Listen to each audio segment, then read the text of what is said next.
بسم اللہ الرحمن الرحیم۔ خالد محمود بھائی،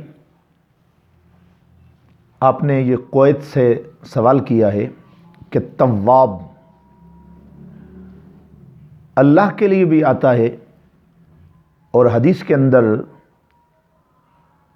کل بنی آدم خطاء وخیر الخطائین التوابون، یہاں بھی توابون کا لفظ تواب یعنی یہاں بھی آیا ہے۔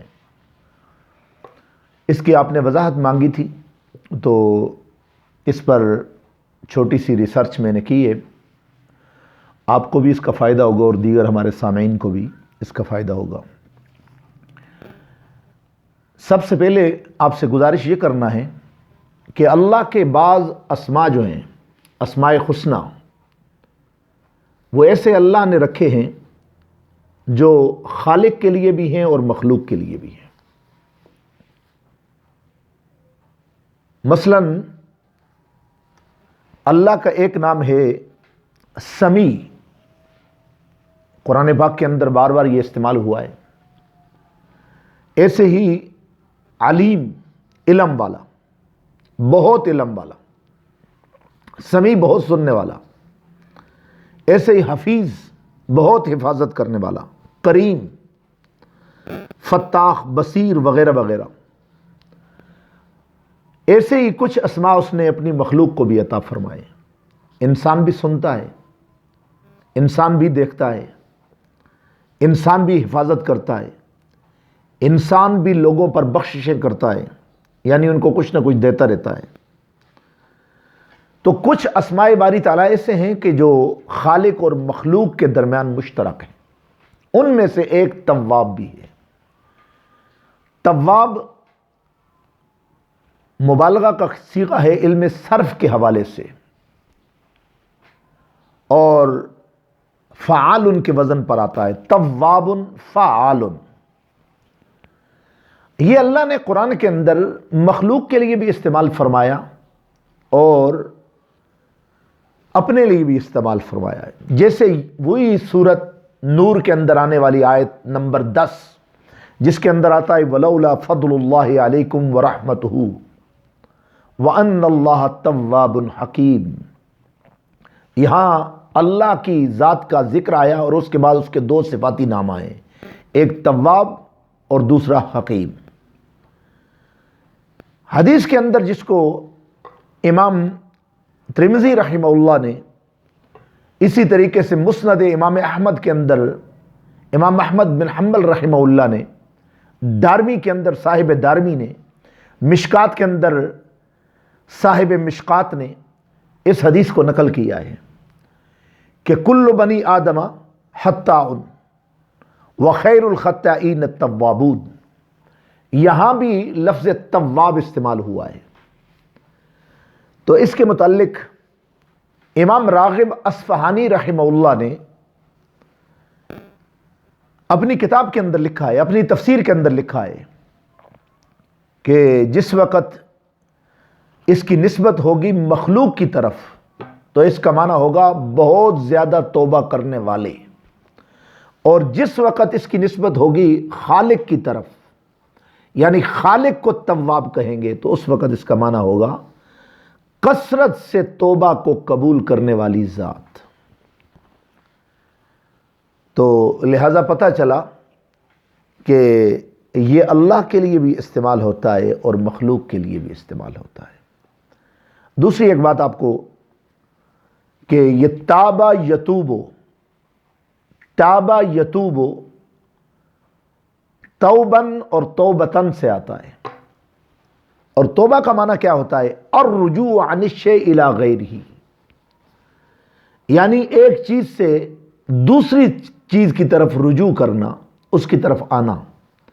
جیسے بندہ سمجھتا ہے کہ میں گناہ گار ہو گیا ہوں، میں نے غلطی کی ہے، میں نے برائی کی ہے، تو اس لیے اب وہ رجوع کرتا ہے دوسری طرف۔ اللہ خود قرآن کے اندر بھی فرماتا ہے وَهُوَ الَّذِي يَقْبَلُ التَّوْبَةَ، اللہ وہ ہے جو توبہ کو، رجوع کو قبول کرتا ہے۔ بلکہ اس کا مفہوم بیان کرتے ہوئے علماء نے لکھا ہی ترک الذنب لقبحہ، یہ تواب کی بارگاہ کے اندر کیوں رجوع کرتا ہے کہ یہ سمجھتا ہے کہ میں نے کبھی کام کیا ہے، ناپسندیدہ فعل کیا ہے، اس لیے وہ اب اس خالق کی بارگاہ کے اندر جاتا ہے جس کی بارگاہ کے اندر جا کر انسان کامیابی، کامرانی، نجات، فلاح اور آخرت کے اندر اس منزل کو پالے گا جس کی خبر رسول اللہ نے یوں دی ہے، التائب من الذنب کم اللہ ذنب لہ، کہ گناہوں سے توبہ کرنے والا ایسے ہوتا ہے گویا کہ اس نے گناہ کیا ہی نہیں۔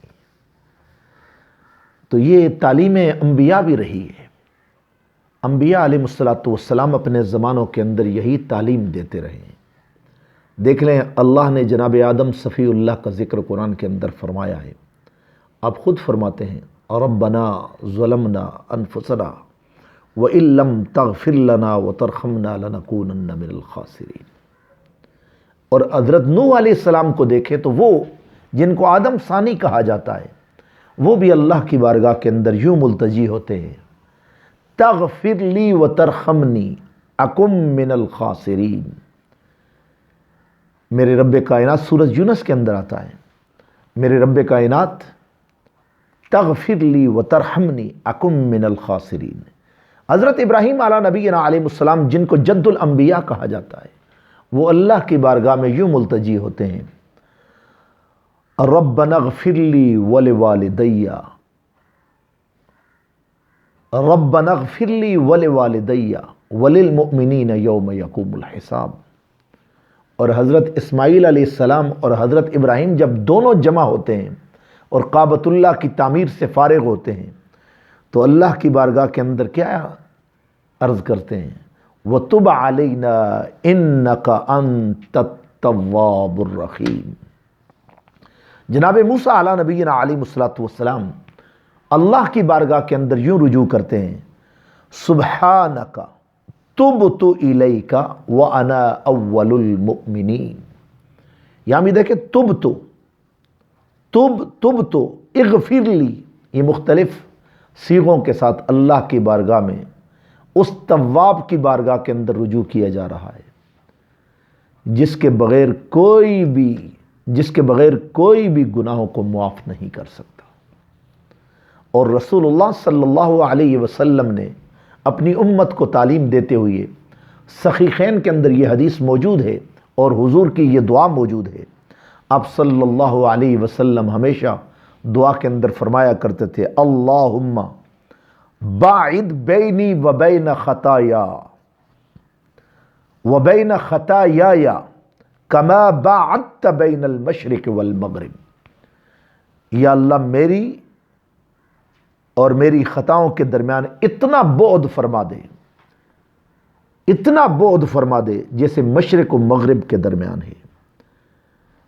انبیاء علیہ السلام آپ کو پتہ ہے کہ معصوم ہوتے ہیں، لیکن پھر بھی تعلیم امت کے لیے، پھر بھی لوگوں کو رجوع اللہ کے لیے کیسا بہترین طریقہ بتایا ہے۔ اس لیے تو شب معراج کو رسول اللہ صلی اللہ علیہ وسلم جس وقت جنت اور دوزخ کی سیر فرمائی تو اس وقت آپ نے بہت سارے لوگوں کو دیکھا، بے نمازیوں کو دیکھا، زکوٰۃ نہ دینے والوں کو دیکھا، غیبت کرنے والوں کو دیکھا، ایسے ہی یتیموں کا مال کھانے والوں کو دیکھا، اور یتیموں کی کفالت کے نام پر مال لوٹ لینے والوں کو دیکھا کہ وہ ان کا کیا حشر ہو رہا ہے۔ پھر اس کو رسول اللہ صلی اللہ علیہ وسلم نے بیان بھی فرمایا ہے۔